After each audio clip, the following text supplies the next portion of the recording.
Alright everyone, welcome back to the Crucible Brothers. My name is Lionhearts, and today we're going to be talking about a new Arc 3.0 build. The build I will be taking into Trials of Osiris every single weekend to help me get flawless.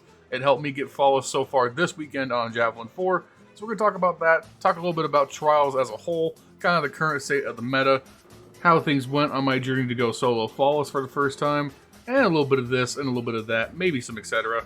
But before we get too much deeper, make sure you guys take a second, like the video, leave a comment to help out with the YouTube algorithm, and subscribe to the channel for more content coming your way. Make sure to check us out on TikTok, follow us on Twitter for more updates about the channel. You know what to do. And with that, let's start talking shop about this build. So, if you guys are kind of deep up on your lore about the Crucible Brothers, I used to work on my own YouTube channel before me and the Goomies smashed our power levels together. And one of the videos that I made on that channel before joining forces with them was talking about what my favorite subclass for Titan was at the time. This is right around the 30th anniversary before Witch Queen, before we got all of the light subclass reworks, and that was old Middle Tree Striker. Because for a long time and all the way through until Arc 3.0, I maintained that Middle Tree Striker was one of the most versatile and strongest classes in the Crucible for Titan. It was arguably one of the best classes in the game, and it relatively flew under the radar both before and after the light subclasses got their reworks, because it was a very niche playstyle. So coming into Arc 3.0, I've taken the remnants of Middle Tree Striker, combined them with the Arc 3.0 framework, and made one of the most demonic builds that I've ever constructed. Now, it's pretty straightforward. This is actually going to be a variation of the Dodgeball build that we did a video on not too long ago, linked in the top right corner right now. In short, we're going to be running the Touch of Thunder and Knockout aspects, and we're going to be changing up the fragments a little bit. We're still going to be running Spark of Resistance and Spark of Momentum to both give us damage resistance when grouped up, and allow us to slide reload our weapons over ammo bricks. Both of those are very valuable and maintain some of the parity to the old Middle Tree Striker playstyle. The big changes are slotting in the Spark of Recharge as well as the Spark of Feedback, allowing us to regen our melee and grenade energy faster when critically wounded, something that happens quite often in Trials. And the Spark of Feedback basically boosts our melee damage when we get slapped, something that's going to happen quite often with the main strategy of this build, where we're going to be ballistic diving into groups of people, and most often you're going to get slapped back by one of the enemies. This will help kind of clean up some of those knockout thresholds, where sometimes people will live the first punch. But you combine that again with Dune Marchers, the boosted melee damage from knockout, you put that on top of the fragment, and suddenly no one is living the follow-up punches from this build. Past that, we're running Missile as the super, as it's the best all-around Arc Titan super. We're running Ballistic Slam as the melee, as it's the highlight of this build. We're running Dodge because that's what I prefer, but you can totally run Barricade if you want.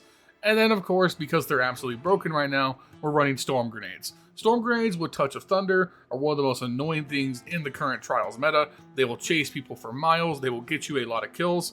In the background gameplay for my cards, I was running Lightning Grenades, only because Javelin 4 is one of those maps that really caters to lightning grenades and trip mines especially. So I was experimenting with the double lightning grenades. They were alright, I was getting tags, didn't really get any kills with them. I probably should have just ran storm grenades the entire time and would have done just as well. But, you know, I wanted to experiment a little bit. You should be running storm grenades. As for weapons, let's not beat around the bush here. This is an aggressive Titan loadout. You should be running a shotgun and or a fusion rifle, whatever you are more comfortable with. I ended up rolling with this amazing sudden death roll that's been chilling in my vault for like the better part of a year. I almost forgot I had this, though I do have my eyes on that new trial shotgun. Keep an eye out for a video soon on that one.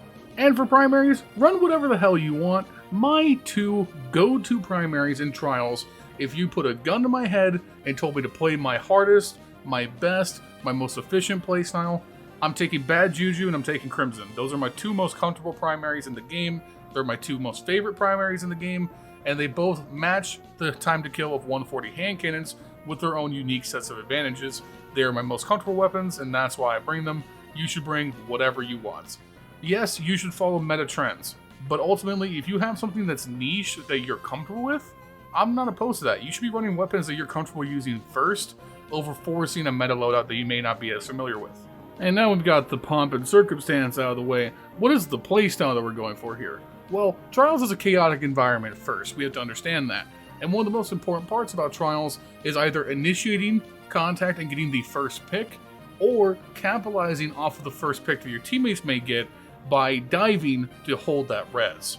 Those are very important to winning trials rounds. It's very important to winning games. And understanding that pace and flow and when to push and when not to push is the difference between going flawless and not going flawless. The beauty of this loadout is that it is nearly guaranteed to net you a kill with your Ballistic Slam as long as you position correctly and have good timing. Because the combination of Ballistic Slam's damage output, the surprise factor, you combine that with Dune Marcher spreading chip damage to any enemy teammates near enough to your first initial target, you've now hit anywhere from 1 to the entire team to have health instantly, and they're close enough you can sometimes get free multi-kills from Dune Marchers. You then have a shotgun ready to clean up anyone who's low health, you have knockout for your 10-meter punch to clean up anyone who's low health, and you're just in the position to end rounds nearly instantaneously. I'm not selling this short. I won several rounds nearly single-handedly by being able to dive with Ballistic Slam, get 1 or 2 kills, and allow my teammates to finish the round after the fact. Or me diving in after a teammate got a pick to finish the round myself with either a multi or a cleanup or the final pick. This Ballistic Slam strategy is nearly foolproof. The only time it can fail is if you do bad slams, like you do it too in the open, you give them too much time to react to you, or you just simply miss. In fact, here is an example from my game 6 on my flawless card. So it's round 2, we're in a 2v2 situation with 1 pick each. It's about 52 seconds left in the round, me and my teammate are together, we're right next to the enemy. You gotta keep in mind, one of them has a chaperone, the other has a sniper rifle. So we're in a position here where we're just kind of playing to see who's gonna make the first mistake to open up a pick to potentially end the round here. So we're gonna go ahead and press play. Me and my teammates were kind of looking for a little bit of pick here, trying to get some intel. I take some pot shots with Crimson, back up a little bit. My teammate pushes. My teammate's pushing right now. I need to back him up.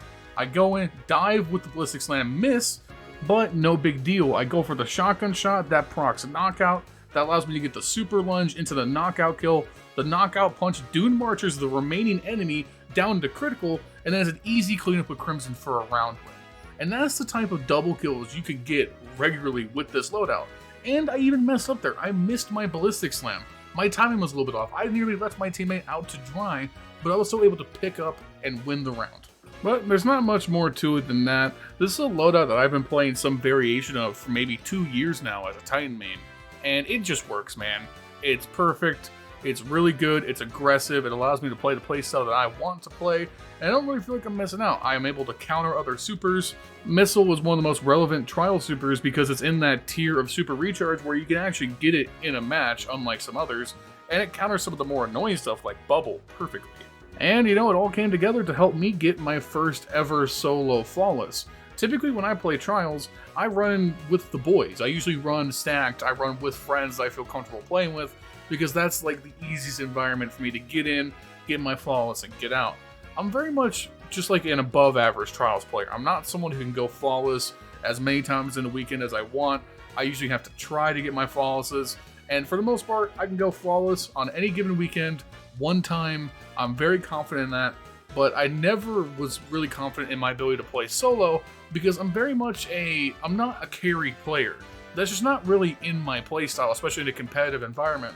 I played Counter-Strike for many years, I played Team Fortress 2 competitively for many years, and that was just never my role. I was always very good as the second man in, the cleanup, or if you put me into more of an aggressive entry role to get the first pick.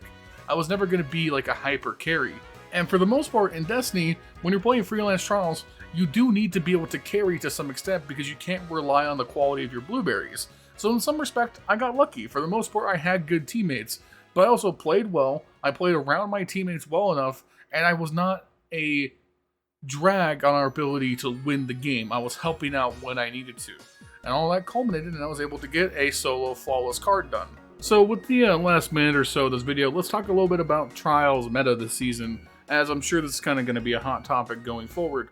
I think with the nerf to Omni Oculus, the nerf to Lord of Wolves, I think the relative level of cheese is definitely down, especially in your sweatier games. And I think what's left now is actually a pretty enjoyable Trials meta, all things considered. There's still definitely problems.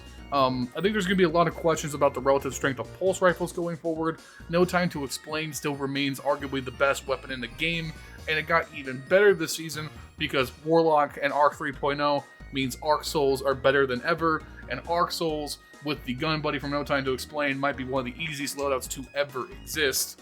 Beyond that, I think we're actually in a pretty healthy state in terms of like ability cheese. There were some outliers that I think need addressing. Storm grenades on Titan are a little too strong. The slide melee on Arc Warlock is busted. I don't know how that one got through testing.